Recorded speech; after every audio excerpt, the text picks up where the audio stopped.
News Radio 700 WLW. Amazon now has a union, at least for its center in New York City, the one located on Staten Island.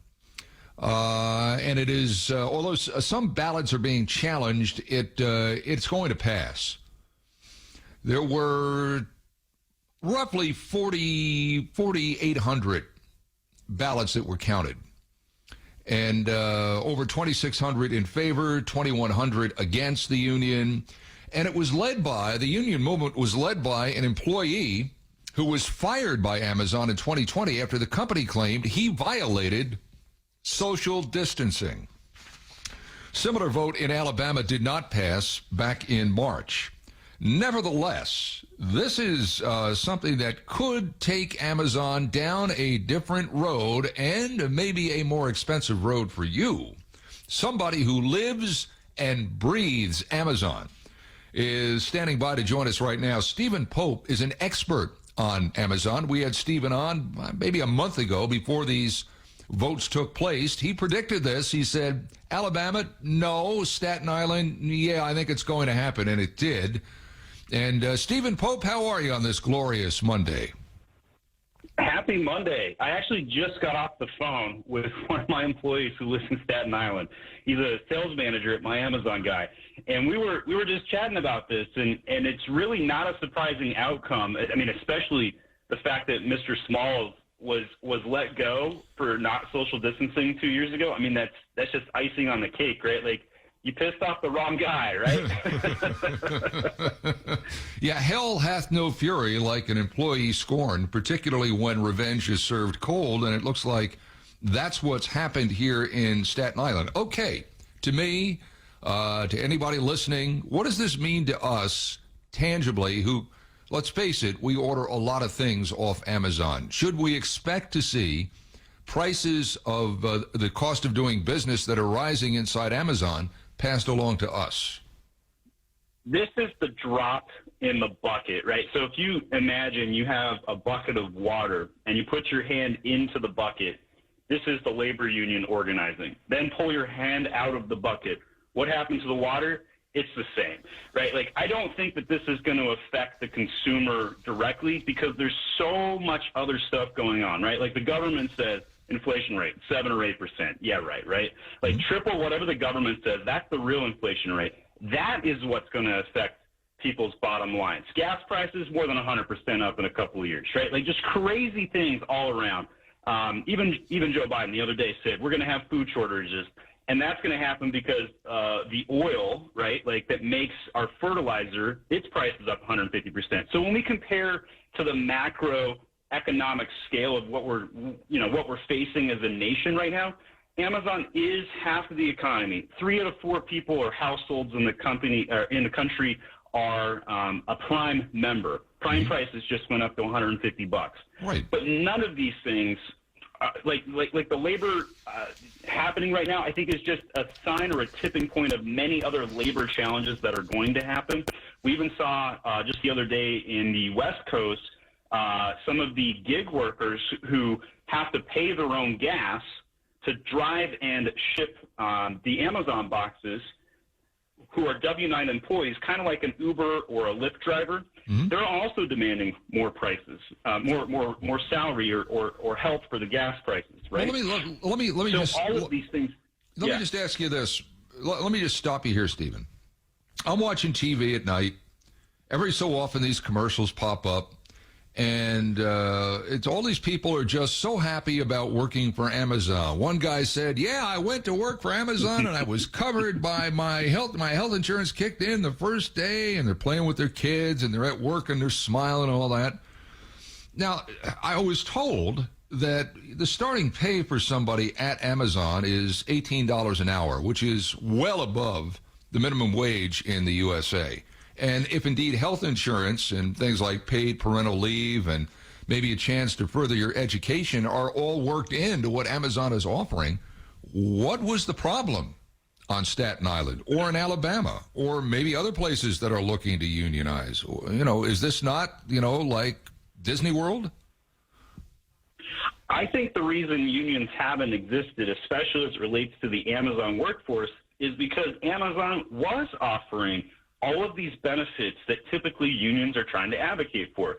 At the end of the day, if you're one of the guys casting a ballot on determining whether you should join a labor union or not, what would be the cause? What would be the reason that you're able to get something out of Amazon that you couldn't bargain for, right? Because as many people know, when you join a union, you got to pay union dues. That's right. And that sort of gets out of hand very quickly. Well, not only that, if indeed you want to unionize, then I don't know how this union works. I know how my union worked. We got our benefits through the union. The union had to negotiate with the company, and although by and large our union benefits were better than what were offered to non-union employees at the company I worked for, it was no given that was going to happen. My guess is for this plant in Staten Island, I go to work and I'm covered immediately by health insurance. I would think, at least for people entering the union going forward, that goes away, does it not? I think we're going to see a lot of changes, right? Like there's a culture of fear at Amazon, and it's not just like at the bottom, it's at the top as well. There are so many productivity metrics that are being monitored, right? Like I read a story the other day about a guy that had to piss in a bottle to hit his warehouse numbers, right? Like, and that's not directly related to the Staten Island thing, but you gotta make you ask some questions. That there's probably some key motivators behind a lot of the reason that people would want the labor. It's like, hey, don't just fire me because I didn't social distance, or hey, don't fire me just because my metrics are 10% under what we need to deliver today, but I'm battling a cold and I had to go to work today, kind of thing, right? Yeah. So there's a lot of stress in the situation, and while I think that the warehouse probably is a pretty good use case to justify a labor, we're seeing this at the top and at the bottom. At the top side, they moved the salary for the cap up to $250,000 because their corporate employees are leaving and going to other places like Walmart. And at the bottom, the gig workers, the guys that have to pay for the gas to drive the packages themselves, they're also in the same boat right now, just wondering like, hey, how am I going to survive on my paycheck right now, let alone worry about the metrics? Right. No, understand that completely. My Amazon guy is Stephen Pope, and you should check out some of his stuff on YouTube because he knows Amazon inside out. Now, you made a point earlier about Amazon Prime.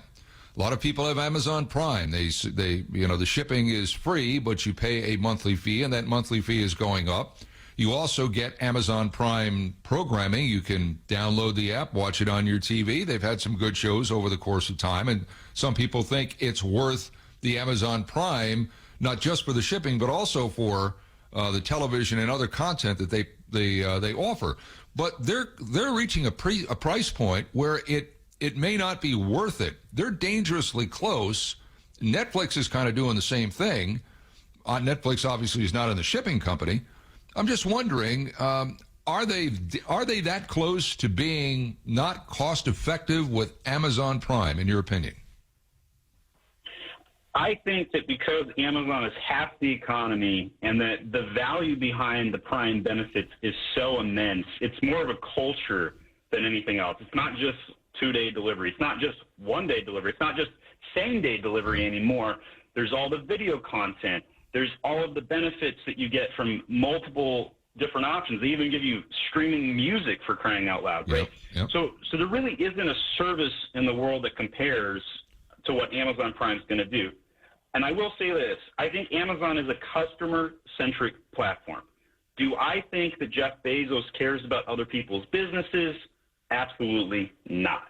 But I do know that Amazon cares about the brand equity they've spent all of this time building, and if anything could damage that equity, whether it's missed shipment timeframes, packages go missing, or anything of that regard, they're going to jump all over this. Mm-hmm. And this is the first labor union that Amazon has seen across the nation. It's definitely not going to be the last. Yeah, and they've had some of those problems. I mean, anecdotally, personally, they've had some missed shipment problems with stuff I've ordered that it winds up not being delivered by Amazon, but by a third party, and much later than what it was promised, when it was promised the next day. They've had some of those logistic problems, which is a byproduct, I'm sure, of what else is going on in this country and the ability to transport things from point A to point B. But once they lose that edge, then they lose that business. And I'm just wondering, it sounds to me, and you know much more with Amazon than I do, but it sounds to me that the roots of Staten Island, the roots of Alabama, the roots of Amazon Prime reaching a price point, seems to me that all of that hinges on efficiency. And if you've got people trying to unionize, and they already have what we just talked about in terms of hourly wage, in terms of benefits, it seems to me on-the-job stress must be so high that this may start to affect the ability for Amazon to deliver on its promise. Can you take us inside the typical Amazon facility that you have come to understand with regards to worker stress? What is that like? I mean, it's a nonstop delivery metric. You got to hit it, or if you're in the bottom 10 percentile, they're going to can you every year. This past year was the first time they actually got rid of fire the bottom 10%. So all of these signs that we see are showing us the symptoms. I like to think of myself as the taxi driver of selling on Amazon. I don't have any inside information, but after I saw 3, 4, 5 different guys ask to take the cab to a specific location and get off there, I know something's going on, right? And so when we see what's happening, we know that Amazon is under pressure from the bottom, they're under pressure from the top, and I don't think it's going to affect their overall delivery to the customer, truth be told. But when we see these pressures from the workforce and we see the inflation rates, you know, there's definitely some stress points here. Do I think Amazon has any competition right now? No, I don't. I don't think Walmart's even remotely close, not even within 2% of what Amazon's pulled off. They bought Jet, couldn't integrate it, right? Yeah. They have a point-of-sale system across the country, and all these buildings couldn't integrate the tech. Target, that's a sleeper. I think there's a dark horse in Target that may show and shine us up, and one way to gauge that, just go do pickup delivery at a Target. What a completely awesome experience compared to Walmart's, where at Target they're waiting out there and they just shove it in your car and immediately you're on your way. Walmart's like, man, it's sitting there for 20 minutes sort of thing. So that's kind of my immediate customer engagement to determine, like, who's going to be able to catch up to Amazon. Yeah, but you're right. Amazon was built on efficiencies. So what's the future? American-made and high-quality products. That's how you're going to need to compete as a mom-and-pop shop, and the way to compete on Amazon, or the way to compete with Amazon. Yeah, but Target is what Target is. It's Target, basically what's in their store. Amazon is a global store. So, I mean, as successful as Target could be, it still is not going to be any way, shape, or form globally what Amazon does, which can pick products from all over the world, allegedly, and get them to your doorstep within a day or two. I mean, Target is limited by what Target carries in its stores, correct? They don't have planes. They don't have things like that, do they? You're completely correct. This is a question of vertical control, right? Amazon has invested in logistics. They've invested in product, manufacturing, sourcing, and everything from marketing and much more. But the reason why I think Target is the sleeper here is because they have been able to find a way to gain a competitive edge. And, you know, when we look at Amazon, it is an unfiltered list of products. There is a search algorithm, but by and large, it's a free search algorithm. Walmart is curated. Most people don't know this. The only thing selling on Walmart.com, for the most part, is what's inside of the store. And they made a really bad decision when they did that, in my opinion, because it means that the mom-and-pop sellers aren't going to go flock to Walmart. It's not even worth their time. So many of our brands that we purchase today actually were created as an Amazon native brand, right? And so some of these products that are being developed, and like you mentioned, Target is not necessarily trying to get as much vertical control as, say, Amazon.